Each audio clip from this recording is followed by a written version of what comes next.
My name is Tiona, and I've been to hell and back.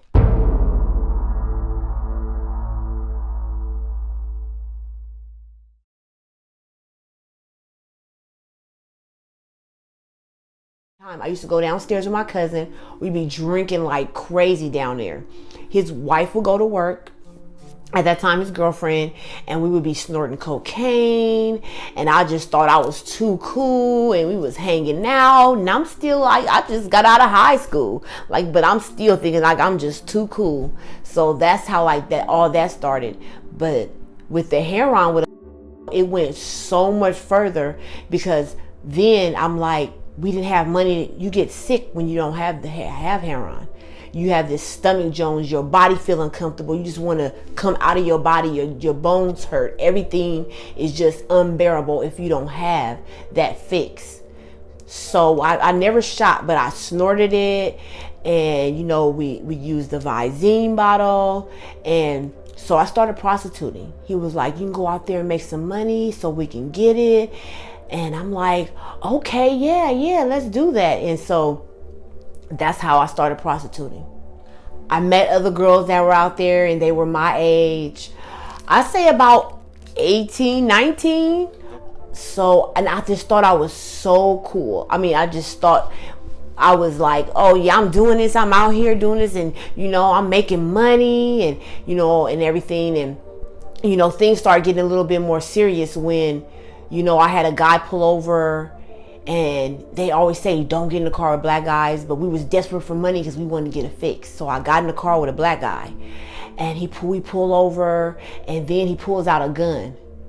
And I just knew I was dead. I started crying. He started yelling at me because I was crying. He was like, you're a whore. What are you doing crying? And I'm like, I'm new at this. And, then so he basically put the gun to my head and made me suck his dick without a condom. So then I was scared, like maybe I had something. I had all this stuff in my mouth because I never, had swallowed nobody's stuff, and I was trying to spit it out. And he was yelling at me to swallow it while I had a gun to my head the whole time. And I just knew I was dead. We was in a dark alley on the street, but he did like take me, and I was trying to get out the car, and he was about to shoot me when I was trying to get out, and I didn't even close his door. I just started running, and the guy, he didn't care. Oh, that just happened to you? All right, but we need to get it fixed. You need to get back out there. And I'm like, really? And so I ended up going to another pimp. And so then I switched back to cocaine because that's what he had. Then I went to another one, and he wanted me to stop. So it was all about alcohol. And but by this time, I'm going to San Francisco. I'm in Oakland prostituting. I'm in San Francisco prostituting. And, I'm prostituting right across the street from a church that I used to go to. And I used to be so worried. Like, I'll tell him I'm not going to prostitute in the daytime because, I don't want nobody to see me, only at night. But it got to the point where I got with some that was just like, you about to get out there. But at this point I still hadn't had anybody that beat me. I never had that problem at that point.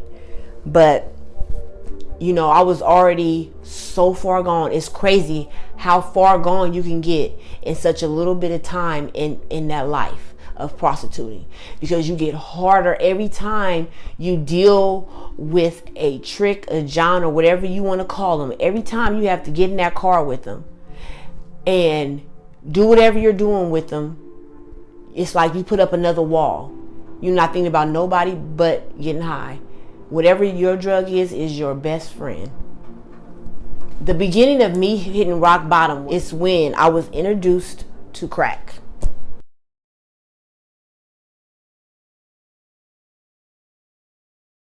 I was staying with some friends, and I started staying with them and their mother.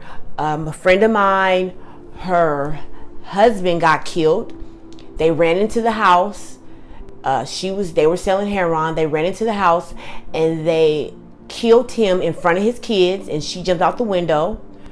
She had just had another newborn baby, And so I said, okay, I'll go and help her, because she had 3 kids and plus a newborn baby, and he was dead. So I stayed with her and then her mother, and her mother smoked crack. So one night we couldn't find any heroin, and I was sick. So she was like, take a charge of this crack. I'm gonna blow you a charge. She hit it, blew me a charge. Like, don't actually hit the pipe. So I had some money. So of course we go back and I hit the crack pipe. And that was the beginning of my bottom. I thought I fell in love with crack. And I was only in my 20s. And first I was embarrassed to go to the crack man and go buy the crack, because they were young like me, and I'm like, I don't want to. But it got to the point I was so strung out, I didn't care. I'm going to go buy the crack because I want it now. I'm ready to smoke it. We were doing all type of things for it. You know, I was giving crack dealers blowjobs for it. And it didn't even matter to me. I stopped caring about myself. My hair had dreadlocked. I had put a wig on over my hair. I just didn't care. As long as I was getting high, that crack is a whole nother monster. There is nothing like it to me. Like, you don't care nothing about nobody. You'll do anything for it just to get that high. And it doesn't even last that long. This was the beginning of another bad journey I took. I walking down the street, been up for like about 5 days, feet hurting. I mean, after you've been up for so long, one time I was up for like almost 2 weeks. I was seeing shadows. I thought I heard people calling me because I had ran away with their dope, and my feet was hurting. I couldn't stop moving. It was parts of my body moving. I didn't know, and I was telling everybody I can't go to sleep because I might miss something, because I was so busy wanting to get high. My memory is so bad because, of course, I was in the car with a trick, and he didn't pay me what I felt he was supposed to pay me. So of course I tried to pull out my crack pipe and cut him. He had a club that you put on your steering wheel. He took that out. He beat me in my head with the club, got outside of his car, pulled me out, and continued to beat me in my head, to the point where I did finally try to get up, which I really don't remember. And this woman seen out of her window, and she ended up recording it. But she called the police, and they got there, but I couldn't even see because it was so much blood, and I was hospitalized. I had a concussion. They had to stitch up my head. So my memory is so bad of so many things, because he beat me so bad in my head that it's like a lot of things I don't even remember. My mom asked me about certain, I don't remember, and I don't. And that's when I was over in San Francisco. Then I came back over to Oakland, and this older man pulls over for me.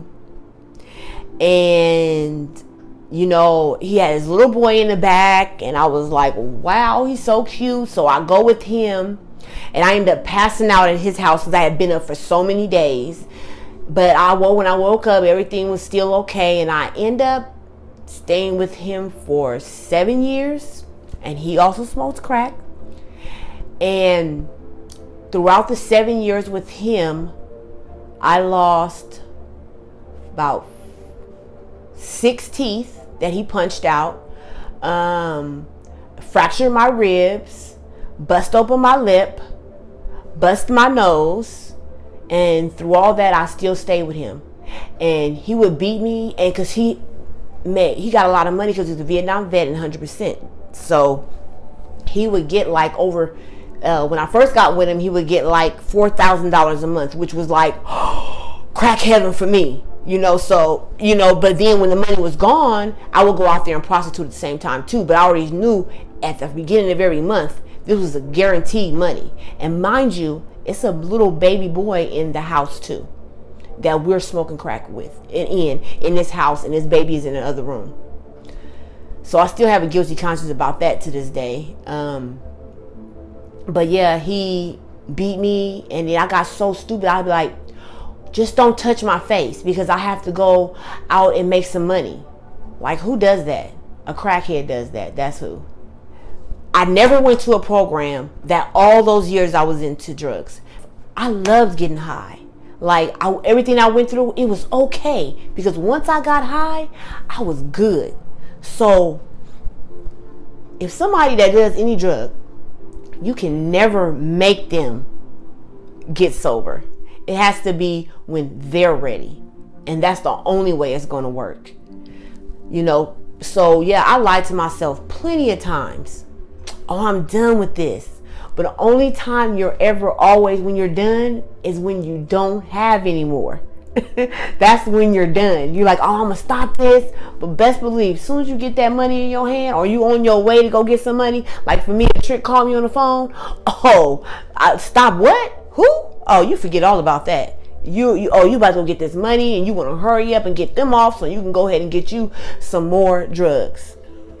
Eventually I finally left, the guy who was beating me. You know, I went back and forth with him, you know, because I didn't feel like I can make it on my own. I feel like I became to the point, he crushed all my spirit, my self-worth. You know, he took all that away from me, all the confidence I had in myself, everything. So I felt like I couldn't make it without him. So I slowly but surely left, and then I would go back, then I would leave, then finally I stopped, and I met a guy that actually was one of my dates.